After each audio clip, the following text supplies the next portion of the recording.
1059.com.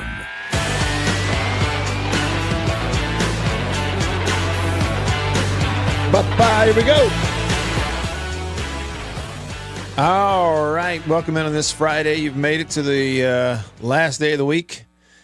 Kind of, sort of the weekend. Yeah, I mean, it's technically afternoon on a Friday. So congrats. You made it to the weekend. And we're with you live here for the next couple of hours here on the radio show. Appreciate you being a part of it today and hope you will be. What's up on this Friday? Get on in here.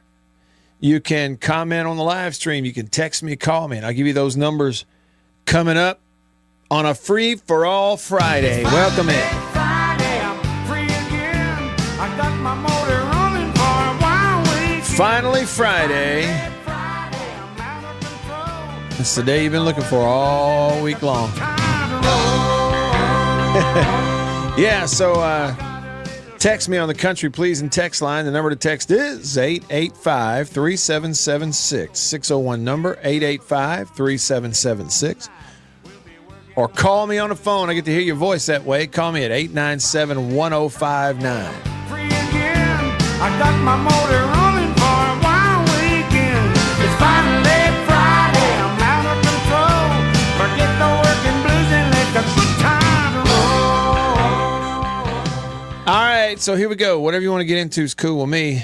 Hey, Scott, thanks for the picture, man. That's really cool. It's a young lineman in the Stacy family. Thanks for the picture. And my goodness, does he ever more look like you? And Scott, so for those who don't know, my friend Scott texted me on the Country Pleasing text line.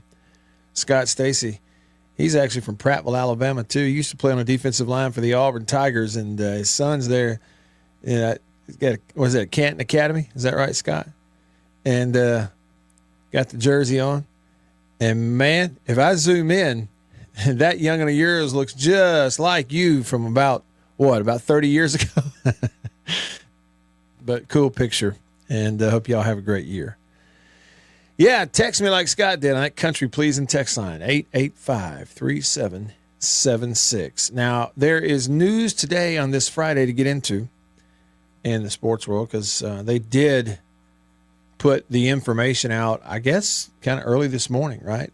Put the information out on what it is that Michigan is getting from a penalties standpoint. It's kind of laughable, really, the overall. But we'll get into that. You've got NFL preseason is going to kick back up here tonight. 2 games. They'll both be on the NFL Network if you get that.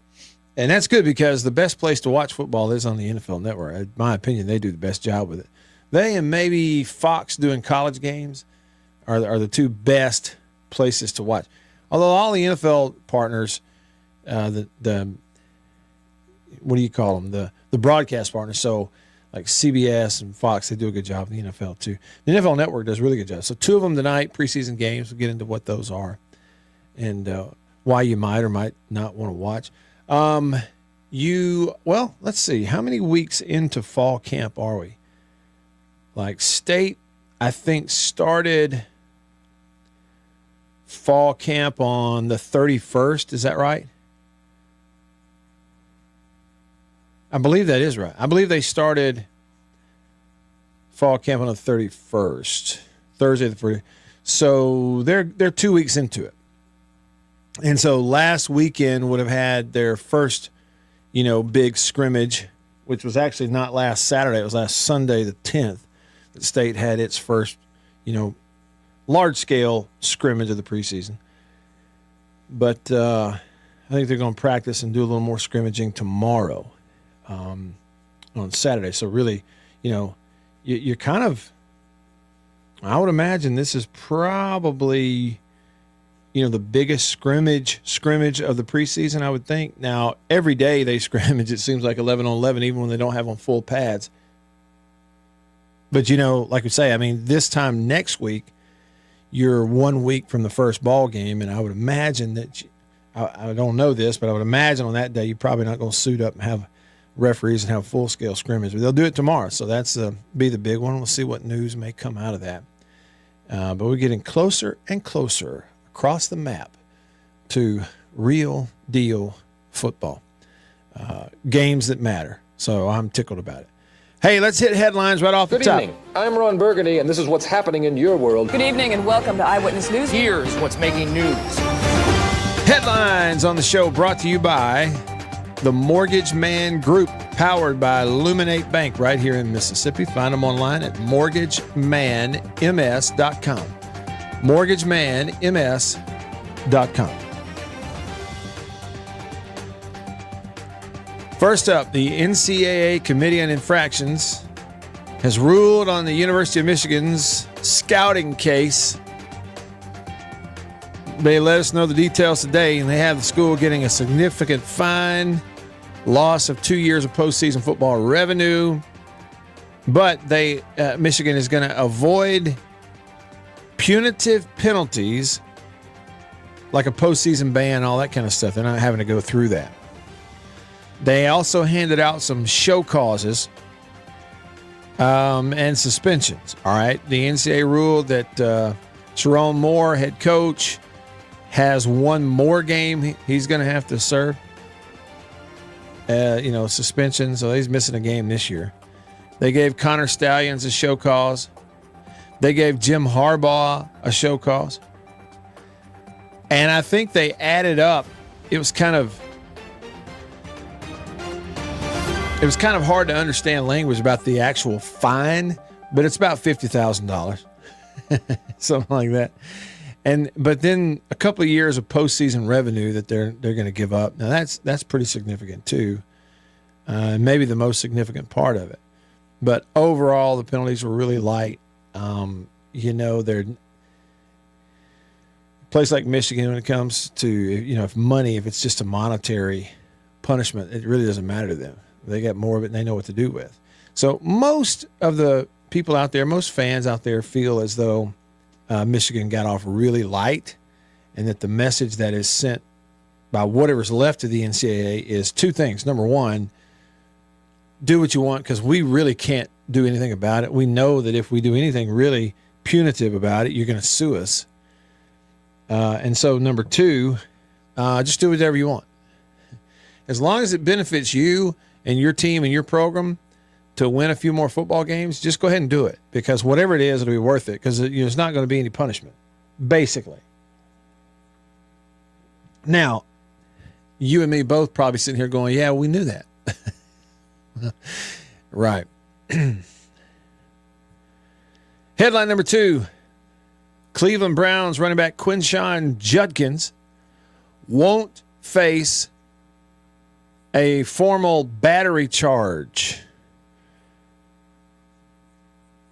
Now, if you're confused, we're not saying we can't charge his battery.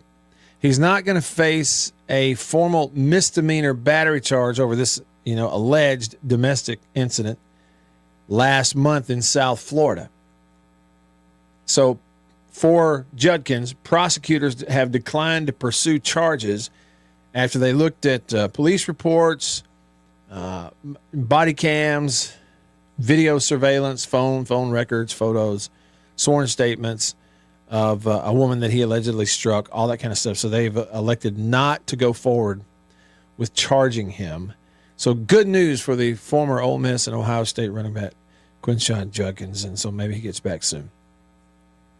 The old vets in the NFL, some of them, Aaron Rodgers, others have been practicing already. Not the case for Matthew Stafford out in L.A., but he's going to practice tomorrow.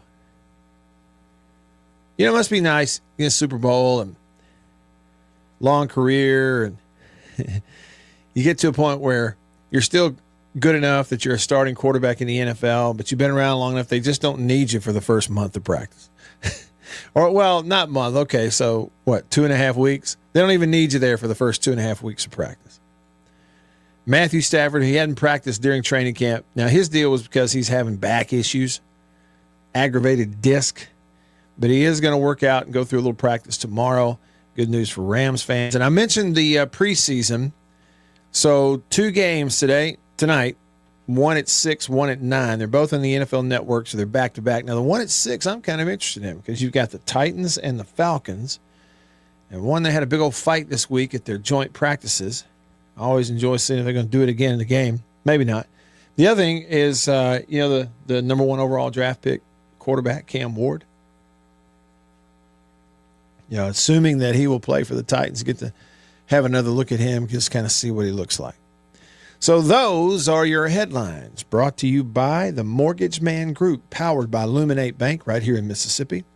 Find them online at mortgagemanms.com, mortgagemanms.com. Anything mortgage related in the state of Mississippi, that's where you want to go. Buying, refinancing, start right there. And we'll see what happens. All right, Sven says this on YouTube. By the way, if you're on YouTube or Facebook or X, formerly Twitter, just type in a comment, pop it in there. I can see it. I can put it up on the screen. We can take a look that way. Sven is in Berlin, Germany. It's nighttime over there. He says, Hail State, Mississippi State, got a 2-year TV and bowl ban over a 20%. What was it? Something worth 9. How many? You got a typo in there, Sven, but he's talking about the penalties they got in 1975. They lost all of their wins for the 75, 76, and 77 seasons. My, how times have changed, right, Michigan? I mean, really. And you go back to, Sven, all these years when some of these schools got popped. Over the years, Alabama got popped a bunch. The NCAA penalties and stuff over the years. They got popped a bunch. State got zapped a couple times. Ole Miss, most recently, they got it twice really good. Once in the mid-'90s and then a few years ago, freezing them or doing what they were doing. And looking back on all of that, it's kind of interesting to think that all you had to do was sue them and they would have left you alone. And I heard people over the years say, the one thing you should never, ever, ever do is self-penalize. And you should never agree to whatever the NCAA tells you did or, what your penalties are. But, they are, like a lot of things, it kind of depended on who you were. And so Michigan.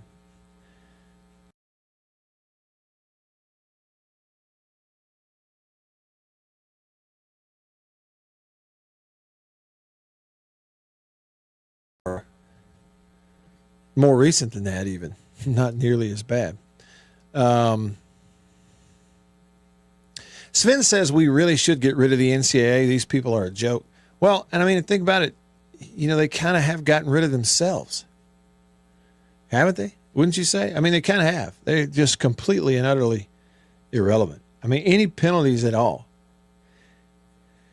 The thing that really hurts my heart, though, is when I see smart, well-meaning, good-hearted people on social media and elsewhere saying that they are disappointed that also the NCAA didn't make Michigan vacate their wins. And again, propping that up as if it's a real penalty. It never has been. Vacating wins. But the NCAA, they're completely and utterly useless. And you say governing body, it's not just that, it's like an organization. Sometimes I think that I, too, have over the years forgotten just what the NCAA is or has been, the way it was all set up. And it's a membership organization. And, nobody makes you join it. But then they govern because you, as a member, you allow them to govern. They're useless. It's just totally and utterly useless.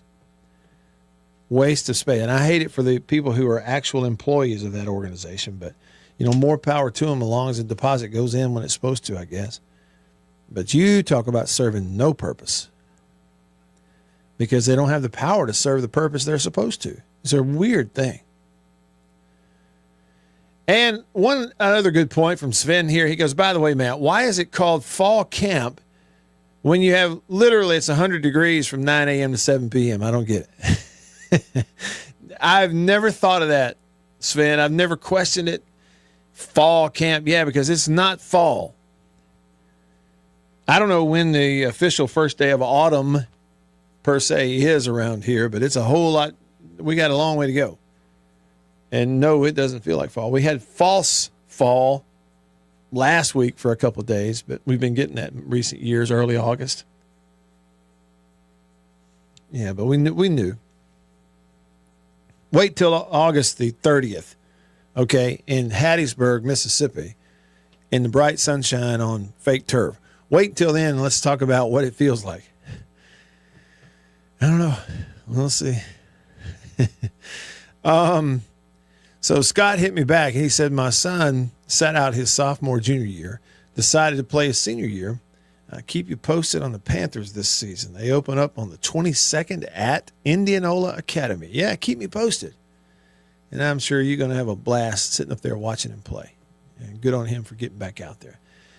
Patches on the Country Pleasing text line says, Matt, question for Beaver. If I missed his review, sorry, but what is his opinion in reference to the movie Weapons? It's a movie called Weapons, I take it. Well, let's just see if he's seen it. Beav, happy Friday. You too, Matt Wyatt. Have you seen the movie Weapons? Yeah. 1 thumb up, 2 thumbs up, down, up, down, what? One, and there's 1 thumb up, and the other one's in the middle. Okay.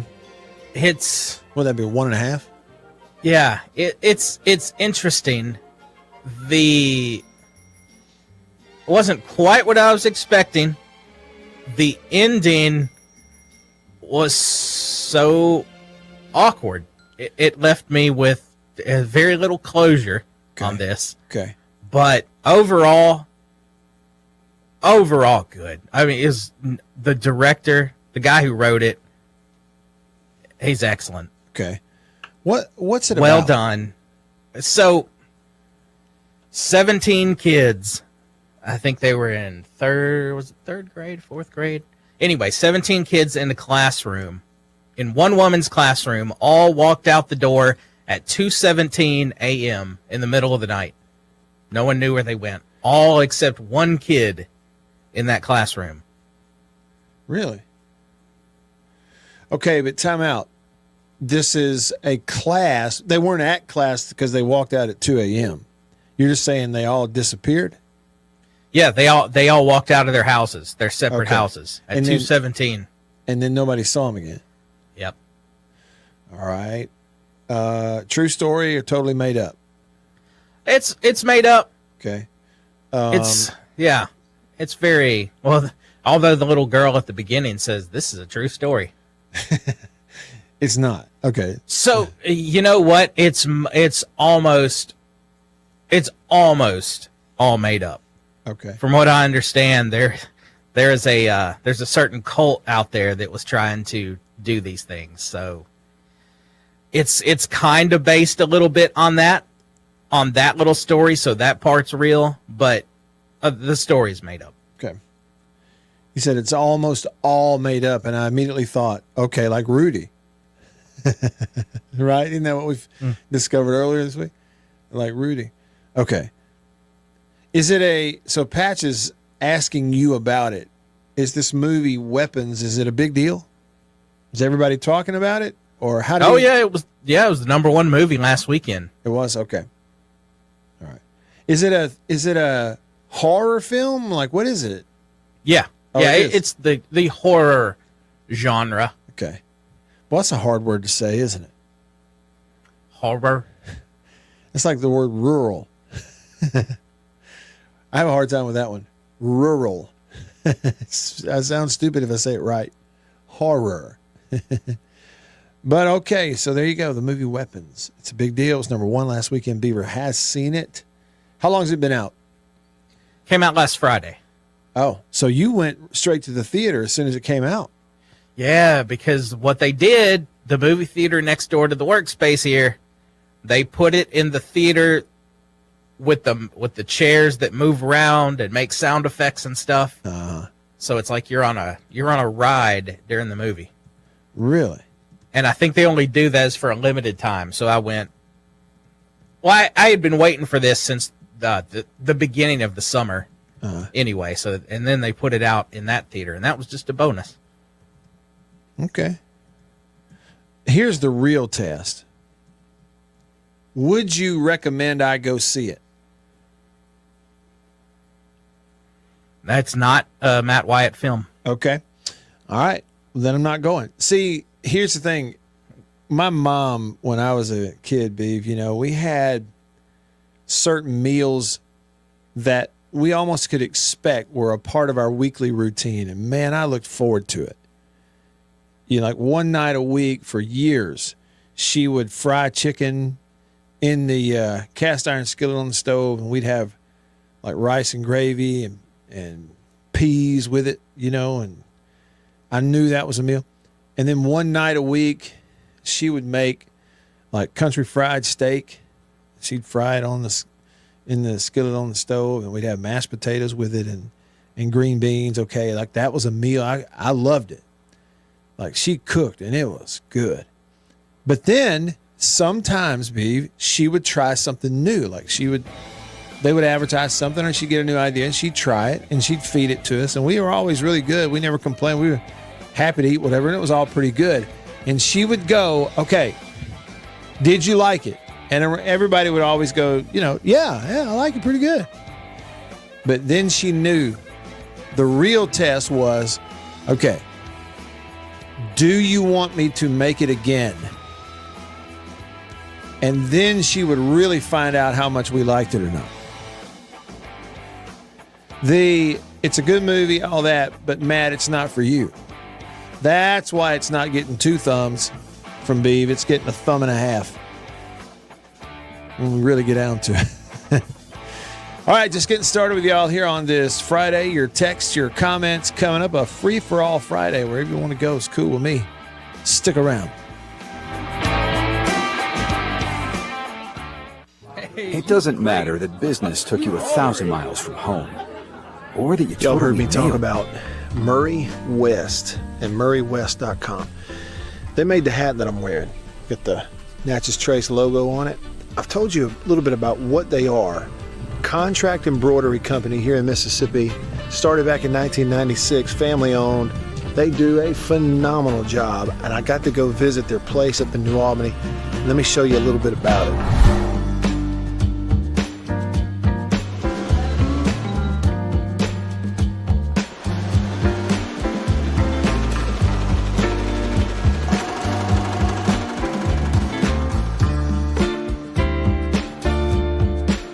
I say they do quality stuff. They really do. And so custom apparel, team stuff, really and truly, just about every high school in the state is sending their embroidered, team gear, jackets, shirts, hats, stuff. Baseball teams, football teams, they're sending it to the folks at Murray West in New Albany. You go to their website, MurrayWest.com, you go to the bottom, you can kind of see some of the Prairie Wildlife, Ole Miss Athletics, Gentile, others that they work with. Can't recommend them enough.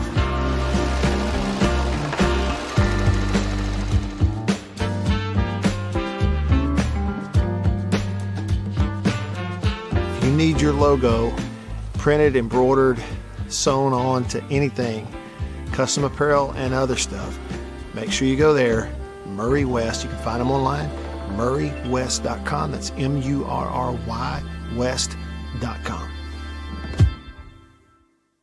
I'm Eddie Holcomb with Washington County Farm Bureau Insurance. I'm Scott Rainwater with Farm Bureau Insurance here in Washington County. I'm Blake Policini with Washington County Farm Bureau. I'm Brian Street with Farm Bureau Insurance in Washington County, and we are your home team.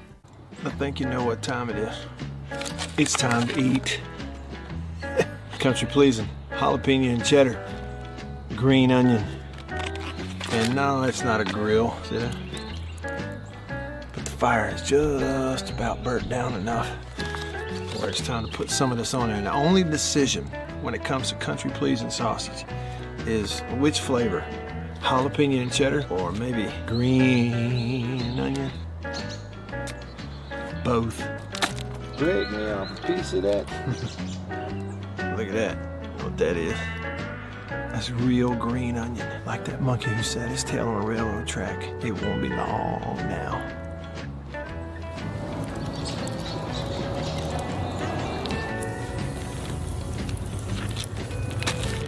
Country pleasing sausage, these flavors and many, many others.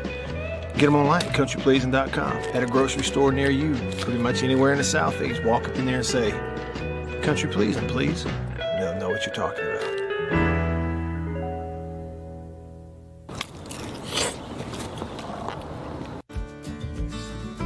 I was born and raised in Greenville. I've always called Greenville home.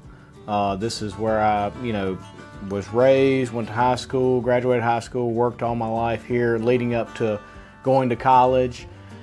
So even when I moved from Greenville, I always told people, they asked me where you're from, I always said I'm from Greenville. I have mother, father, brother, niece, aunt, all live here in Greenville. So this is home. This is where I, live, and I've just always called it home. Small town, I feel like I could walk in any place tomorrow and know 2 to 3 people in there. It's small town. Someone's on the side of the road broken down. Hey, you need a boost, flat tire, you need help changing it. That's just kind of, what I love about this area. The blues and the food and everything that comes along with it. You're going to hear about them all and get to talk about it with Matt Wyatt right here, right now on the Zone 105.9 and worldwide at thezone1059.com.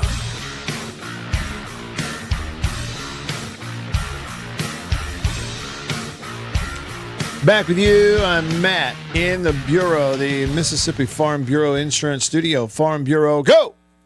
With the home team, they are your home team at Farm Bureau Insurance all across the great state of Mississippi. Get on in here.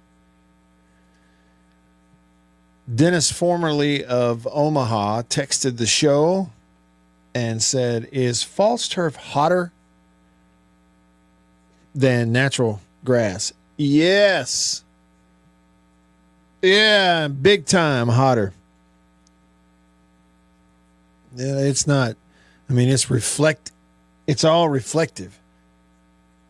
So it's reflecting the light and reflecting the heat back up at you, whereas natural grass absorbs a little bit of it anyway.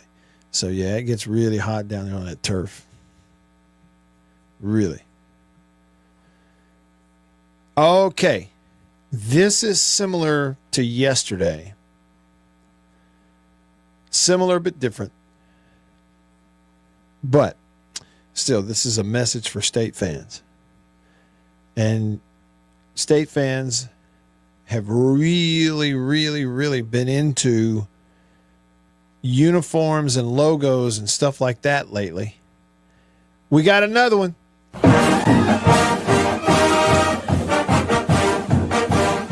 They put it out there on social media today. It's called Dark Mode. It is a uniform, an alternate uniform reveal for state. All black. Black helmet, black jersey, black pants.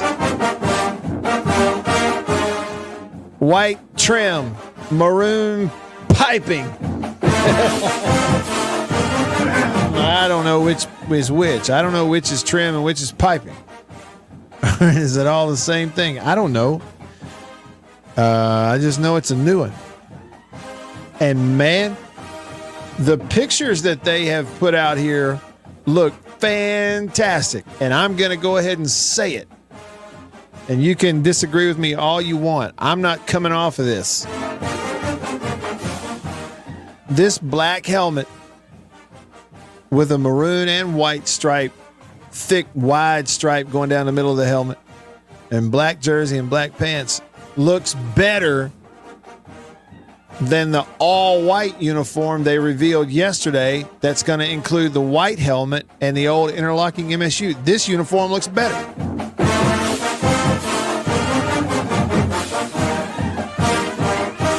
And it's fine to disagree. It's all a matter of opinion. It's okay to be wrong. All right, more uniform stuff. All right, nobody. What does that say? That's like little bitty. Oh, that's the fight song. It is a, yeah, okay, it's a black helmet, black face mask, but it has a stripe going down the middle of the helmet that is kind of what it ought to be. Okay, it's the opposite of that one little skinny stripe down the middle of the helmet that I hate. Get that off of there. This is a wide stripe. It looks good. Man, I like the black uniforms now. When are they going to wear it? Y'all know? Should I have included that in the headlines? I don't see anything on here about saying when or what game they're going to wear that for. But I like it. It does look better. Like to the naked eye, anybody from a design standpoint. Wait, David, you saying they're going to wear it for Arizona State? So the first home game? I'm sorry. Yeah, the home opener. Time out. Wait. You're saying that they're going to play their first home game of the year in an alternate uniform? That's surprising. I wouldn't have guessed that. But I tell you what, though. That's a great looking uniform right there now. All black. That looks good. Going to wear it the first home game. That's surprising. Okay, well, there you go. See, I knew, Sven, I knew you were thinking this. I probably was thinking it a little bit too, if I'm being honest. Sven says, I could not care less if State plays in white, black, or pink as long as they win games. That's the most important thing, getting better and out of the dumpster. Every single cent should go into that, he says. Sven, it's interesting you mentioned pink because, you know, they used to, well, maybe they still do, you know, teams in the month of October for Breast Cancer Awareness Month would, you know, incorporate pink this and pink that into their uniforms and stuff to bring awareness to the fight against breast cancer and raising awareness and research and trying to find a cure and those kinds of things. Well, so I have you can't see it. I know the cameras are not on in here, but here in the bureau, the Farm Bureau Insurance Studio, I have a big TV monitor on the wall behind me. And most of the day, that thing is on YouTube, just like cycling through old game broadcasts. And just yesterday, it was on the 2014 Mississippi State and Auburn game. Probably the loudest. Well, I guess it's not probably. It is the loudest football game I've ever attended at Mississippi State, either playing or being there, was 2014 State and Auburn, where they beat Auburn and wound up number 1. And anyway, it was on YouTube on the TV there, and I looked up, and they were interviewing Dan Mullen at halftime on his way in the locker room, and he had a pink hat on. Y'all remember that? Yep. Or a visor. Or maybe it was a visor. Pink, though. Pink visor. Sven said Will Rogers would always have on a pink wristband during October. Hail State fan said, I despise the black uniforms. Last time I checked, our colors are still maroon and white. They are, but I'm telling you, I love it. I don't know how to explain that. I like to wear black clothes myself. I got a lot of black shirts. I have quite a few black Mississippi State shirts, Hail State fan. One of my favorite shirts, I got it from the Mississippi State University golf course. Shout out, Hail State GC, because all the best gear, hats, and shirts and everything come from them. It fits the best and looks the best and best quality, period. Run tell anybody I said it. But from the golf course, it's a black shirt, and it has the old Walking Bully logo embroidered on the chest there. That's one of my favorites. I like the black. I know some people despise it. And no, black, I guess, is not officially a part of the uniform. It's maroon and white. Man, look, I'm telling you, this uniform that they revealed today, all black with white stripes on the shoulders and maroon trim, white stripes on the pants, maroon trim, and maroon stripe with white trim on the helmet is with the state script on the side of that helmet, is one of the best looking uniforms they've ever put out. I feel strongly about it. No wonder they're wearing them in the first home game. I guarantee you players got to look at this and went, please let us wear those. Man, they look good. We're talking uniforms. JS290 is a fan of maroon jerseys, gray trousers. Hale State fan said, we wore black for one game in high school, got blown out. And these black jerseys went missing permanently. Okay, now I got it. So there's more to the story. Yeah, that's it. Talking about the 2014 State and Auburn game. Dak to Derunya. State's up 21-0. It was number 2 versus number 3. And then State wins and goes to number 1. And the unnamed texter said, wasn't it that Auburn game that it poured down raining? Yes. Yeah, in the middle of it. I mean, an absolute monsoon, and then stopped. It was beautiful at the beginning of the game. That is hands down the loudest game at Davis Wade Stadium I've ever been in there for. The loudest moments. It's not in the top 5. No, it's number 1. What would some of the other ones be? I think all the loudest ones would have to be, relatively modern era. When Banks returned that 100-yard interception return for touchdown against Tebow in Florida in 2009, I think it was. Was it 9? Yeah. I mean, the whole stadium was vibrating and rattling.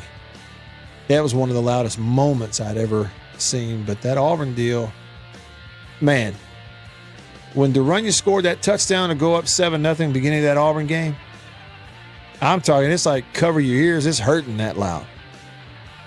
It was that loud. All right. Rolling along with you here on this Free for All Friday. What do we get into next? Staying connected to you because of C Spire, the #1 network in Mississippi. C Spire, customer inspired. Check them out at cspire.com. Back after this.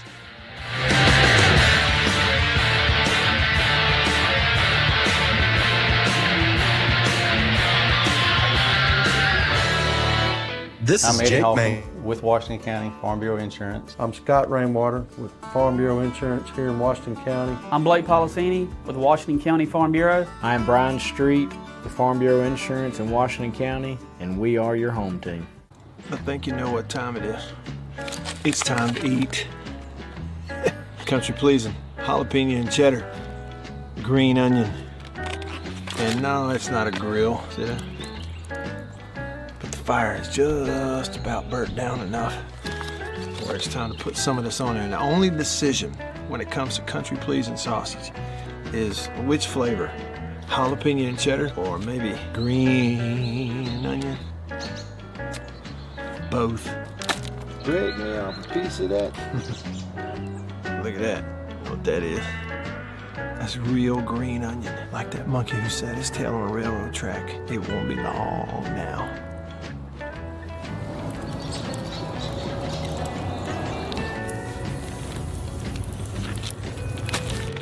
Country Pleasing sausage, these flavors, and many, many others. Get them online at countrypleasing.com. At a grocery store near you, pretty much anywhere in the Southeast. Walk up in there and say, Country Pleasing, please. They'll know what you're talking about.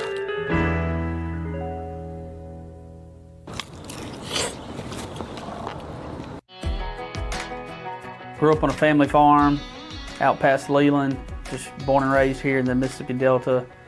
Never really thought about moving out. It's where it's where my roots are. Our family's a big sports family.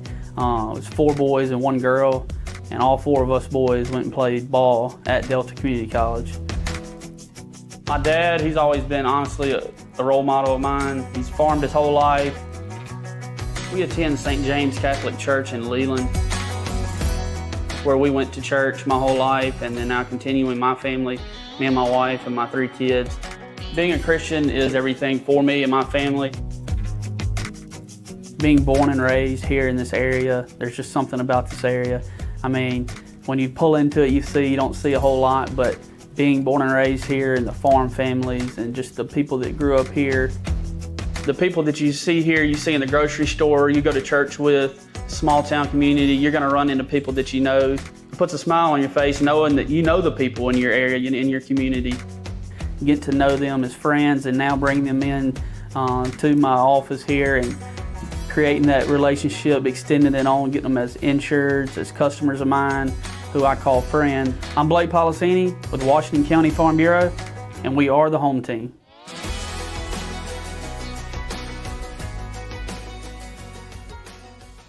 Y'all have heard me talk about Murray West and MurrayWest.com. They made the hat that I'm wearing. Got the Natchez Trace logo on it. I've told you a little bit about what they are. Contract embroidery company here in Mississippi. Started back in 1996, family owned. They do a phenomenal job, and I got to go visit their place up in New Albany. Let me show you a little bit about it.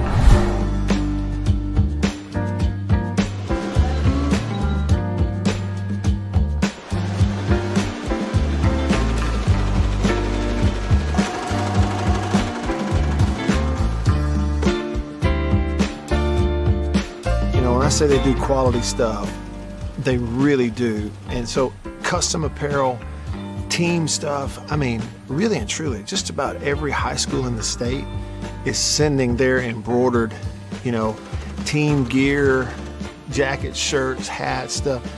Baseball teams, football teams, they're sending it to the folks at Murray West in New Albany. You go to their website, MurrayWest.com, you go to the bottom, you can kind of see some of the Prairie Wildlife, Ole Miss Athletics, Gentile, others that they work.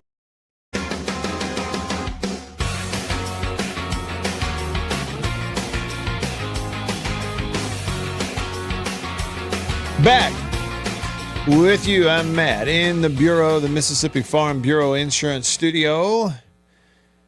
Number to text, the country pleasing text line, 885-3776.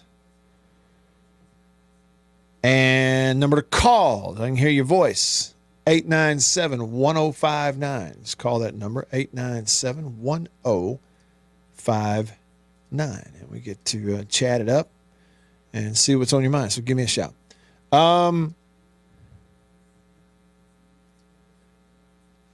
John in Rolling Fork with a perplexing question and issue.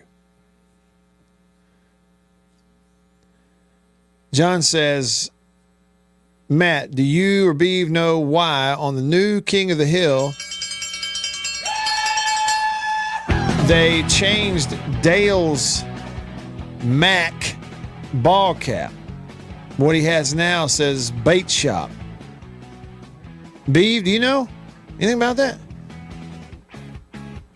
I don't know. I didn't see it. But according to John in Rolling Fork, what'd you say to me, Matt White? Okay, John in Rolling Fork says that on the new King of the Hill, Dale is wearing a new hat. He doesn't have the Mac ball cap. Said what he has now says something bait shop. You noticed? Whoa. No, but now that he brings it up, it's clear. Yeah, I had not noticed that, but now that he brings it up, I now can see it. It is different. It's different. That's a good catch. Who said this? John? John in Rolling Fork. Nice catch. Well, and the reason John is really perceptive. He's not like one of these mushy-headed writers. Now you listen to me, mister. I work for a living. And I mean real work, not writing down gobbledygook. Or John caught it. So if we can come up with an answer, when I say we, John, what I mean is Beaver. If Beaver can come up with an answer, we'll pass that along to you. David texted in. He said he could be wrong, but he thought he heard somebody say that they were going to wear those black uniforms against Arizona State, talking about Mississippi State.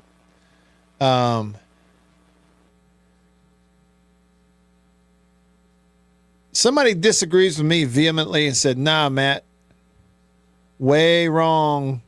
Black uniform still has the horrible state script on the side. Well, and I mean, it's a matter of opinion. Some people believe that. I actually like the state script. I like it. I mean, I'm not saying that I, in the hierarchy would necessarily place it above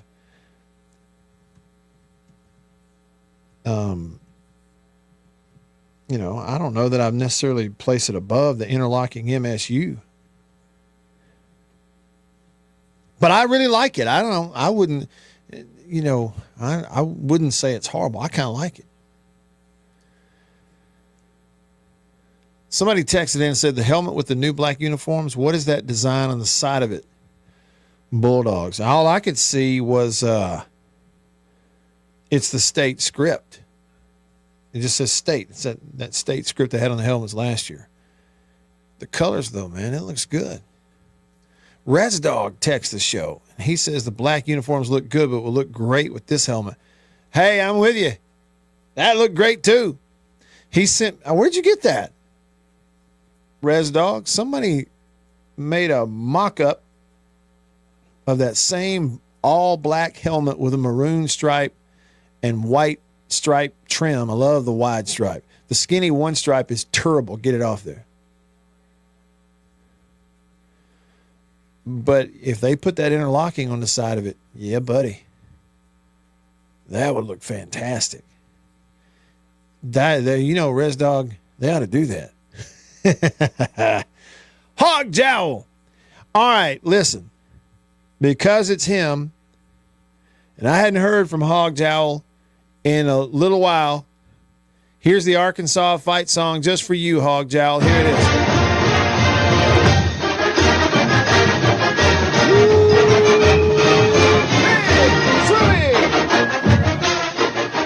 Every time I hear that fight song,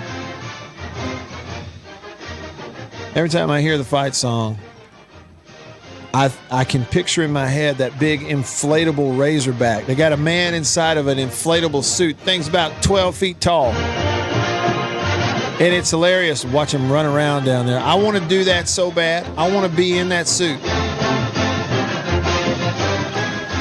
All right, Hog Jowl says, Razorback football announced that this year all uniforms are going to have the number 5 patch on the jerseys honoring D-Mac, or Darren McFadden, the best running back to have never won the Heisman. Voters got caught up in the Tebow hype, Hog Jowl says. McFadden ran over every team and was never stopped. Says actually he probably should have won 2 years in a row. Signed, Go Hogs.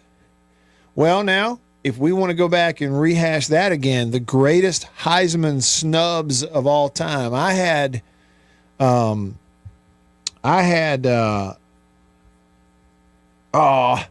McNair at the top of the Heisman snubs.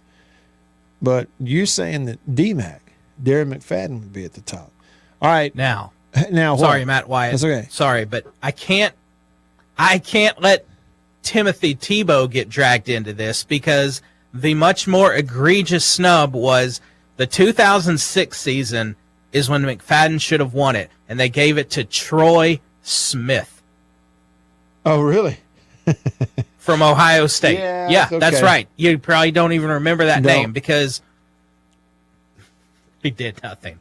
but they gave him the Heisman. He won it. Ohio State quarterback. Had a whole lot to do with what team he was on, didn't it? Mm-hmm. All right, over to the phones. Scott on line 1. Thanks for calling, Scott. What's up? Not much, Matt. What's going on? Just right on this Friday. Hope you're doing. Hey, thanks for the picture earlier. That's cool. Oh, yeah. My son sat out his sophomore and junior year because he was, excelling in golf, and actually has got an offer at Hines. So this year his buddies talked him into coming out, and they're making him pay for it by sitting back a little bit. But I think they're going to, make him